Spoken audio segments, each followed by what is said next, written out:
Hey guys, Crunch here, 4x4 Works in Mckinney, Texas. Today in the shop we have another 2018 Jeep JL. We're just getting ready to do our multi-point inspection on the vehicle. We got this one in for the lot actually.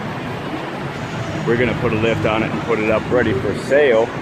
Every time we get a vehicle in, we do a good check over depending on the vehicle. Depends on the type of inspection. This one's only got 3,000 miles on it, so we don't have to do too much. But we are going to lift it. Just wanted to showcase a couple of things that come with the JL. One of them is a factory backup camera, which is interesting, and I have mixed feelings about it. The other is the turn signals integrated into the fender flares. That might make it difficult for aftermarket fender flares. I'm interested to see what aftermarket manufacturers come up with. But it's going to be a good build, so stick around and see how she comes out. Test fit of the wheels on the JL now. Looks like we're going to use Fuel Beast in the DDT. It's going to be very good looking. Suspension lift is finishing up well. We decided to go with a 3.5-inch lift. Wheels and tires are mounted up 35 12.5. Some Fuel Beast DDTs.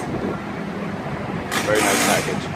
And there we have the finished product, 2018 Jeep JL. This one is a Sahara. Looking very good. We did a 3.5-inch suspension lift, 20-inch Fuel Beast in the bronze, also known as DDT finish.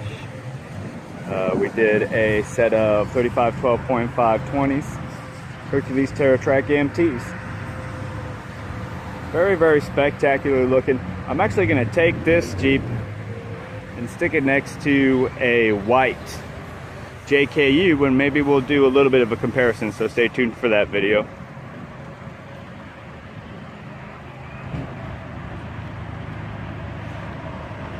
Sorry for shaking it. You know who it is, Trent 4x4 Works in McKinney, Texas. Thank you so much for watching this JL video. If you've got a JL, bring it on by to see us. We'd love to make it happen for you. Check us out online, 4x4works.com, Facebook, Instagram. Check out all my other videos. Thank you so much for watching. Click that like button, and we look forward to some more fun in the future.